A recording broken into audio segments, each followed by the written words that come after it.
누가복음 4장 16절에서 30절까지 말씀이고요. 신약 94페이지에 있습니다. 신약 94쪽입니다.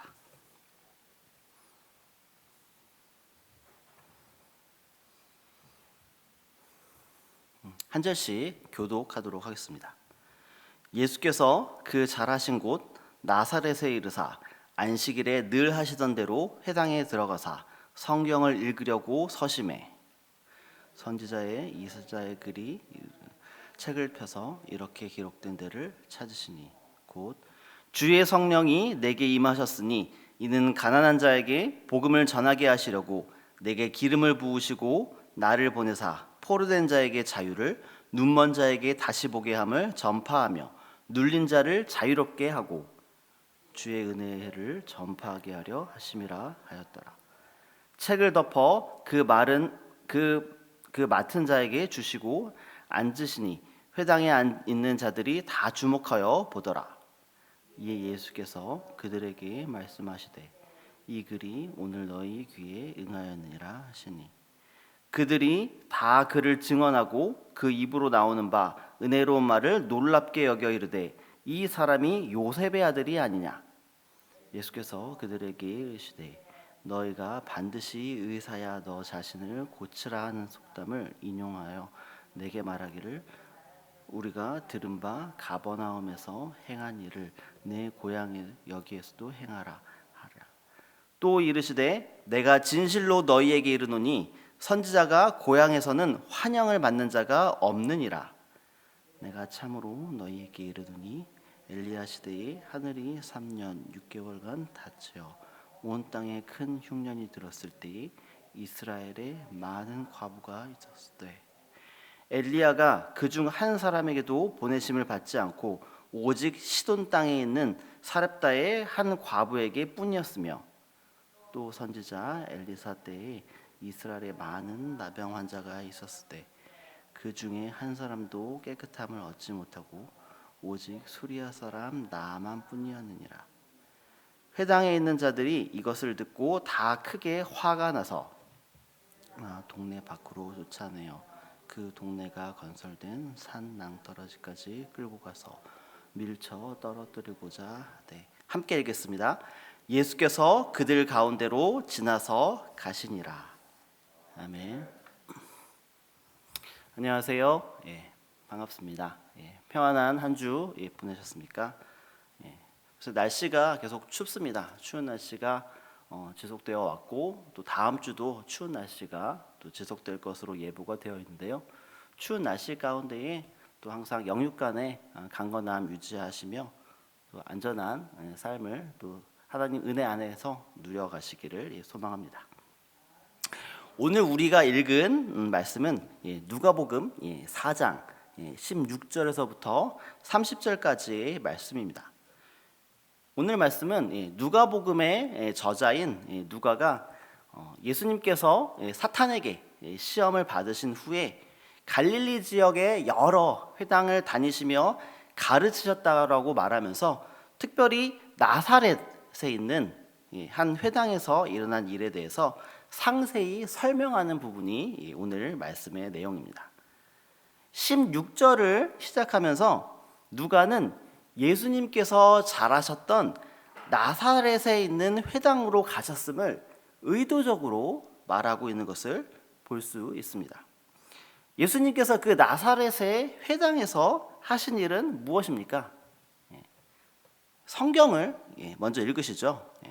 펴져 있는 성경을 그냥 읽은 것이 아니라 예수님께서는 의도를 가지고 한 성경을 찾으셔서 읽었다라고 누가는 말하고 있습니다. 예수님께서 읽으신 성경은 누구의 글입니까? 선지자 이사야의 글입니다. 오늘 나온 이 본문은 이사야서 61장 1절에서 2절까지의 말씀을 예수님께서 인용을 하셨는데요. 이사야 선지자의 기록대로 한번 읽어보겠습니다. 이사야서 61장 1절에서 2절 말씀입니다. 주 여호와의 영이 내게 내리셨으니 이는 여호와께서 내게 기름을 부으사 가난한 자에게 아름다운 소식을 전하게 하려 하심이라.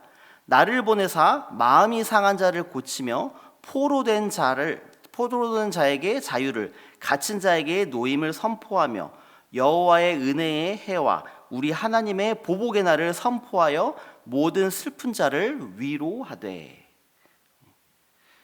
이사야 선지자가 말한 61장 1절에서 2절까지 말씀의 의미가 무엇일까요? 누군가에게 성령이 임해서 가난한 자에게 복음을 전하고, 그리고 포로된 사람에게 자유를 주고, 눈먼 자를 다시 보게 하고, 또 눌린 자를 자유롭게 하고 주의 은혜의 해를 전파할 것이라는 것입니다. 이 말씀은 하나님께서 보내실 메시아를 통해서 고통 가운데 있는 하나님의 백성들에게 이런 일이 일어나게 될 것이라는 것을 이사야 선지자를 통해서 선포하는 부분인 것입니다. 회당에 모여 있는 사람들은 처음에 이 예수님의 말씀을 듣고 어떤 느낌을 가졌을까요? 성경에 기록된 이사야 선지자의 말씀을 통해서 하나님께서 반드시 그들을 구원할 메시아를 보내주실 것이고, 또 그 메시아를 통해서 현재 로마라는 강대국의 통치하에서 억압받고 있는 자신들에게 자유가 올 것이고, 또 하나님께서 구원의 은혜를 베푸실 것이라는 그런 기대감과 또 위로를 받지 않았을까요? 그런데 예수님께서 이 말씀을 읽으신 후에 처음으로 하시는 말씀이 무엇입니까? 21절 말씀인데요. 이 글이 오늘 너희 귀에 응하였느니라, 이렇게 말씀하십니다. 또 이 말의 의미는 무엇일까요? 이 글의 내용이 지금 회당에 모여서 예수님의 말을 듣고 있는 사람들에게 응했다라는 의미입니다. 즉, 이 예수님의 표현은 예수님 자신이 바로 이사야 선지자가 말하고 있는 그 메시아라는 것을 공개적으로 선포하고 계신 것입니다. 그런데 예수님의 이 말씀을 들은 사람들의 반응은 또 어떻습니까? 예수님의 말씀이 은혜롭고 놀랍기는 합니다. 그런데 다시 생각해 보니까 예수님이 어떤 분이신지가 이제 눈에 들어오는 것입니다. 예수님은 바로 그들이 오랫동안 어릴 때부터 자라는 모습을 봐왔고, 또 옆집에 살고 있는 요셉의 아들 예수라는 사실이 깨달아지는 것입니다. 그리고 또 예수님께서는 말씀을 이어가시죠. 엘리야와 엘리사의 이야기를 하면서 시돈 땅에 있는 사렙다의 한 과부와 수리아 사람 나하만에 대한 언급을 하십니다. 그리고 오직 이 두 사람만이 하나님의 은혜를 입었다라고 말씀하고 계십니다. 이 사렙다 과부와 나하만 장군이죠. 나하만 장군의 공통점은 무엇입니까? 바로 이들은 이방인이라는 것입니다. 현재 예수님의 말씀을 듣고 있으며 자신들만이 하나님의 선택된 백성이라고 생각하는 이스라엘 백성이 아닌 이방인이라는 것입니다. 예수님께서는 엘리야와 엘리사를 통해서 하나님의 은혜를 입은 사람이 이스라엘 백성이 아니라 이방인이라고 명확하게 말씀하고 계신 것입니다. 예수님의 이 이야기를 들은 회당에 있는 이스라엘 사람, 유대인들의 반응은 어떨까요? 일단 이 말씀을 전하는 사람이 어릴 때부터 쭉 봐왔던 예수입니다. 그의 말이 특별히 뭔가 특별하기도 하고 또 놀랍기도 하지만 옆집 요셉네 아들이라는 생각이 있어서 신뢰를 갖기 어렵습니다.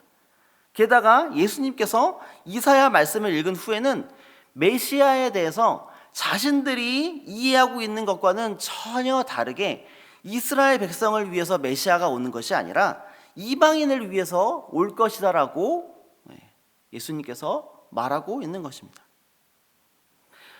그 메시아가 요셉네 아들인 자신이라고 예수님께서 말하고 있기 때문에 그들은 예수님의 말씀을 온전히 받아들일 수 없었던 것입니다. 아니, 예수님의 말씀을 받아들이지 못하는 것에 그친 것이 아니라 적극적으로 예수님을 위협합니다. 그래서 오늘 본문의 마지막 부분에 예수님을 산 낭떠러지까지 끌고 가서 밀쳐 떨어뜨리고자 하는 일까지 시도합니다. 자신의 기대에 부합치 않는 그런 사람은 메시아로 인정할 수 없을 뿐더러 필요치 않기 때문에 그를 살해하고자 하는 이런 마음까지도 먹었던 것입니다.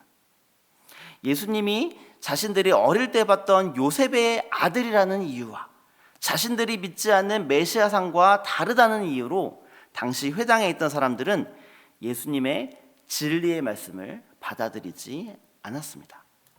그것은 그들이 가지고 있는 선입견과 편협한 사고의 틀로 메시아로 이 땅에 오신 예수님의 정체성을 인정하지 않았던 것입니다. 이들은 자신의 생각에 갇혔기 때문에 이 땅을 구원하기 위해 오신 예수님을 받아들이지 못한 것입니다. 그리고 결국은 어떻게 되었을까요? 결국 하나님의 심판을 면치 못했을 것입니다.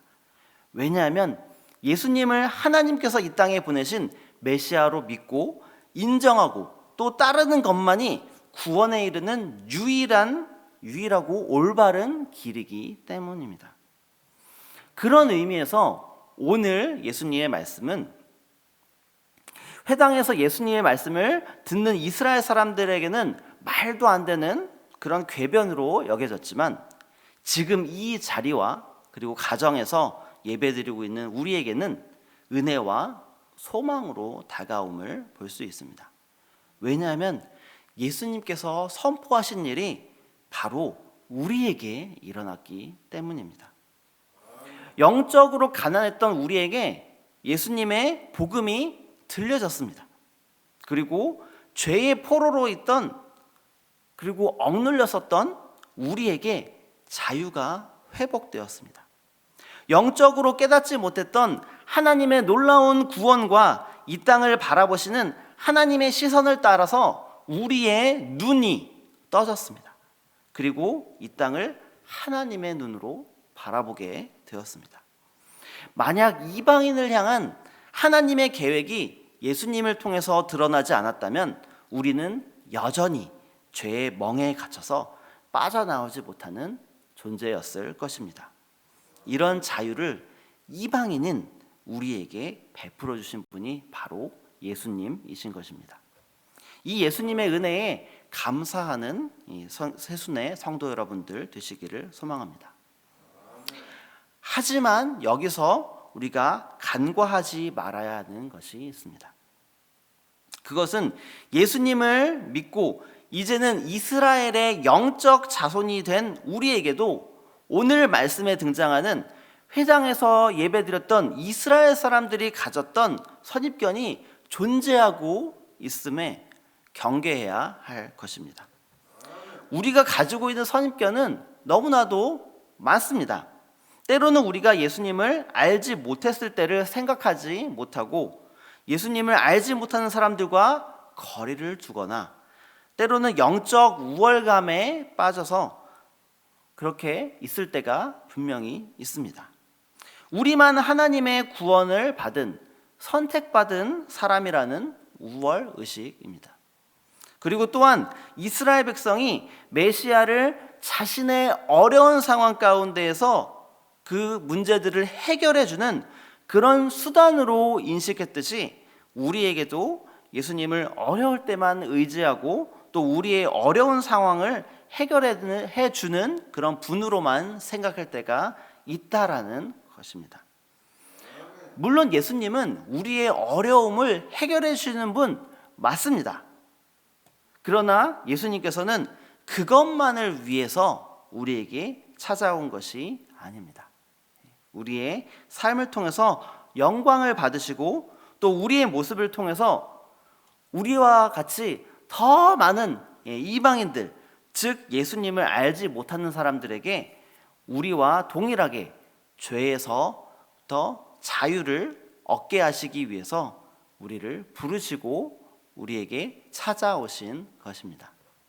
따라서 우리는 예수님을 향한 올바른 시각을 가지고 내 중심적 판단이 아니라 예수님의 마음을 이해하며 예수님의 말씀 가운데에 순종하며 살아야 하는 것입니다.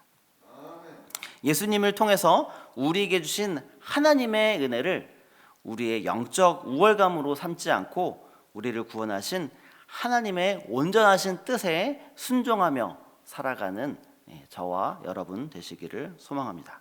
그리고 그런 삶을 살아가는 오늘 하루가 되시기를 소망합니다. 함께 기도하겠습니다.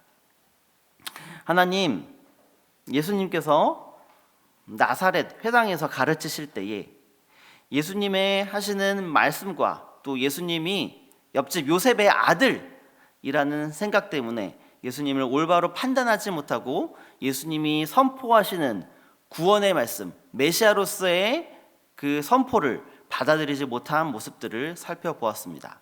그리고 이방인에게 하나님의 은혜가 베풀어질 것을 선포하셨습니다. 그들이 그것을 받아들이지 못했지만 우리는 그것을 받아들이고 이방이었던 우리가 하나님의 자녀가 됨을 하나님 감사합니다.